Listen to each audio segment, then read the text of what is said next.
en este importante evento en conmemoración de las víctimas de desaparición forzada en nuestro país. Para tratar esta pregunta respecto de qué se entiende por desaparición forzada en el derecho internacional de los derechos humanos, es muy importante que nosotros traigamos a colación cuál es el corpus juris de esa protección en el derecho internacional público. En este caso tenemos que traer la Declaración sobre la Protección de todas las personas contra las desapariciones forzadas, la Convención Internacional sobre la Desaparición Forzada de Personas y los informes del Grupo de Trabajo sobre las Desapariciones Forzadas o Involuntarias, así como la jurisprudencia constante de la Corte Interamericana de Derechos Humanos y del Tribunal Europeo de Derechos Humanos, quienes se han pronunciado y han coincidido en que desaparición forzada de personas tiene los siguientes elementos. El primero de ellos es la privación de la libertad.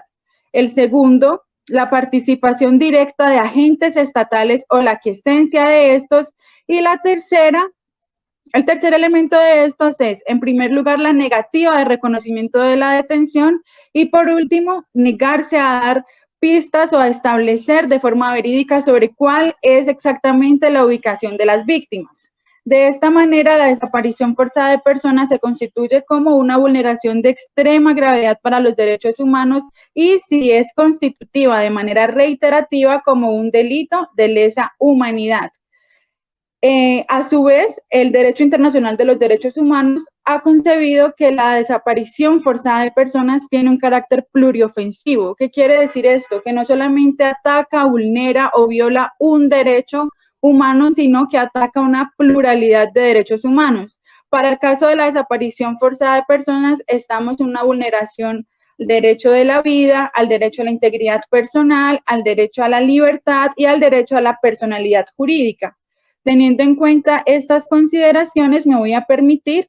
hacer un esbozo de cada una de ellas y mencionar por qué se vulneran para el caso específico de la desaparición forzada de personas.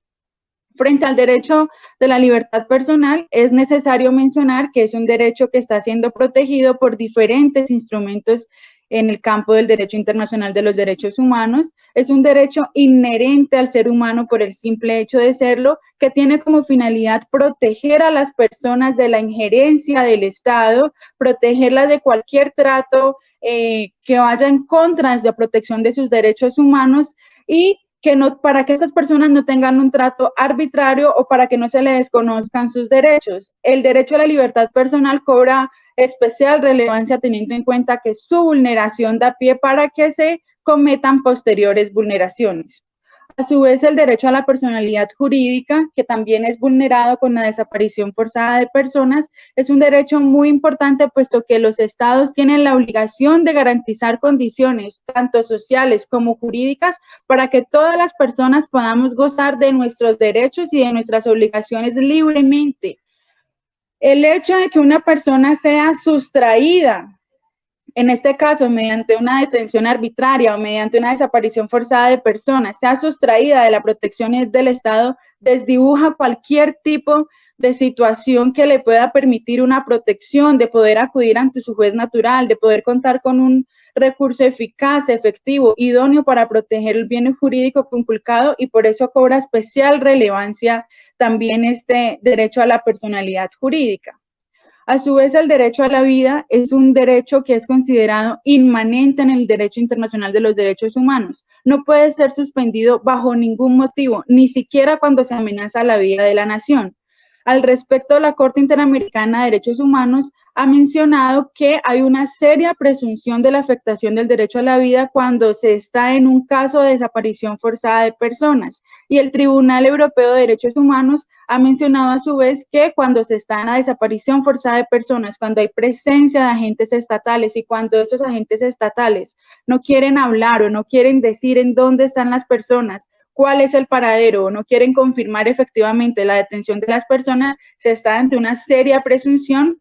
de una afectación al derecho a la vida. Por último, en esta pluralidad de derechos conculcados en la desaparición forzada de personas, tenemos el derecho a la integridad personal, que se entiende vulnerado teniendo en cuenta que cortar la comunicación, encerrar a una persona y aislarla prolongadamente lejos de su entorno, de la naturaleza en la cual siempre ha habitado, de su familia, se constituye como un tratamiento cruel e inhumano.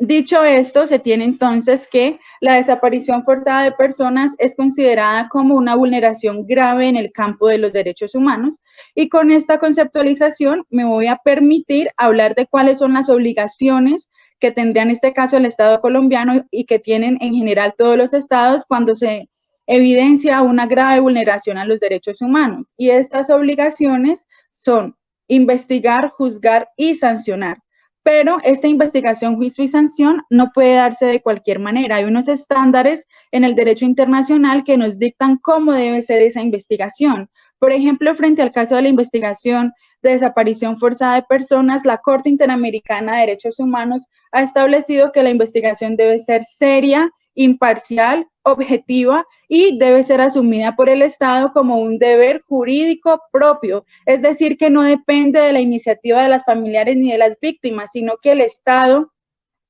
quien ostenta la fuerza y el uso de la fuerza al interior, debe tener toda la capacidad mediante la fiscalía, mediante los agentes estatales, mediante la policía judicial, mediante la unidad de búsqueda, para que se pueda generar en verdad esta investigación seria, una investigación que, si bien es cierto, es de medios y no de resultados, debe desplegar todas las actuaciones y el aparataje estatal para que pueda conducir a un resultado. En cuanto al juicio, se tiene que debe ser respetuoso en este caso de los artículos 8 y 25 de la Convención Americana sobre Derechos Humanos, los cuales nos hablan de la protección judicial y de las garantías judiciales. Esto se traduce en que las personas puedan acudir a un juez, las personas puedan acudir ante una instancia judicial, procesal y jurisdiccional, puedan comentar su situación, puedan tener en ese caso un recurso judicial, pero este recurso no puede ser cualquier recurso al interior del Estado colombiano, sino que debe contar con unas características, y esta es la efectividad, la idoneidad, lo que quiere decir que en efecto sean eficaces para responder a las necesidades o a los requerimientos del ciudadano o de la víctima en este caso, y que en efecto sean capaces de proteger el bien jurídico que esté siendo conculcado. De esta manera, es obligación de los estados tener al interior de sus ordenamientos jurídicos recursos que en efecto protejan a las víctimas, a las presuntas víctimas, a las familias, que puedan proteger y que puedan conculcar estos derechos para que esas personas puedan ver materializado en efecto esa protección por la que están acudiendo, y que no se vuelva algo totalmente dilatorio, que se escape en el tiempo, que esté lejos además de un plazo razonable para tal situación, que busque solamente llenar objetivos netamente formales y que no trate evidentemente de buscar la materialización de esos derechos y de encontrar en dónde están las víctimas. Este supuesto también nos da la posibilidad a nosotros de establecer cuál es el paradero de la víctima, cuáles fueron los motivos por el cuales se lo llevaron, cuáles son los responsables de que la persona no esté en ese momento en su seno familiar, cuáles fueron esas características, el trato que se le dio a la persona, entre otros. Esta situación da a las personas un campo o un ámbito de tranquilidad, puesto que el hecho de que sustraigan a una persona de su núcleo familiar, de que se lo lleven, de que lo alejen de la parte digamos, de la naturalidad de su esencia, de lo que la persona se dedica, pues evidentemente genera para las familias zozobra, desesperanza, desasosiego, y es el Estado el que está obligado en primera medida a poder colaborar y a poder gestionar, a poder materializar sobre todo esos derechos a los cuales ellos tienen en ese momento la posibilidad de acceder. ¿Y cómo pueden acceder? Pues mediante recursos eficaces y efectivos que no les generen trabas, que no requieran una necesidad económica o que no requieran una necesidad pues de que tengan que ser elevados o incubados con personas que ellos no puedan en ese momento solicitar, para lo cual el Estado debe proveer efectivamente defensores públicos, que nosotros como abogados o como jurídicos podamos elevar, incubar esas acciones jurisdiccionales y que estas acciones sean serias y puedan ser culminadas y resueltas en un término efectivamente razonable. A su vez, respecto de las sanciones, la Corte Interamericana de Derechos Humanos y los estándares internacionales respecto a sanción ha verificado y ha mencionado sobre todo que estas sanciones deben ser proporcionales, es decir, que tengan una correlación con el daño que se ha generado, y que una vez establecidas las responsabilidades, pues esta sanción también pueda ser parte de esa reparación a las víctimas. Parte de esa reparación en la cual en este momento me estoy adentrando es justamente ese derecho a la verdad. Y es que, como lo mencionaba anteriormente, el hecho de no conocer en dónde están los familiares, en no saber si están vivos o si no lo están, si han sido torturados, qué ha pasado con estas personas genera una situación de intranquilidad e incluso de vulneración también de los derechos de los familiares, que no van a poder tener la certeza o van a poder establecer en cuál fue el paradero de la víctima y qué pasó con esta persona. Es por eso que el derecho a la verdad se constituye como un derecho importante, en este caso en el sistema interamericano de derechos humanos, que trata de complementar también este deber de investigación, de juicio y de sanción que tienen los estados, y que permite a las personas conocer qué fue lo que pasó, cuáles fueron los móviles, las responsabilidades. En este caso es importante que podamos explorar ese derecho a la verdad, no solamente como un derecho netamente individual de las víctimas directas de conocer qué pasó con sus familiares, sino colectivo, es decir, de la sociedad que busca, clama y reclama el conocimiento y el reconocimiento de la verdad en este caso, para saber qué pasó y para que esto se constituya sobre todo como una medida de satisfacción. Entonces, por las razones que anteriormente he esbozado, es que efectivamente la desaparición forzada de personas se constituye como una vulneración grave al interior del el derecho internacional de los derechos humanos. En este caso, su prohibición y la obligación de investigar, juzgar y sancionar constituyen parte del ius cogens al interior del derecho internacional de los derechos humanos. Por lo tanto, los estados tienen una obligación imperante, primero, de evitarla, y segundo, una vez ha constituido, de proteger y de respaldar en el derecho interno, de brindar todas las herramientas para que las víctimas cuenten efectivamente con los recursos efectivos y puedan dar con el paradero de las víctimas, así como conocer cuál es la verdad y cuáles fueron los motivos, las razones que generaron esta situación de flagrante vulneración para los derechos humanos. En el caso colombiano, por ejemplo, es muy importante tener en cuenta esta vulneración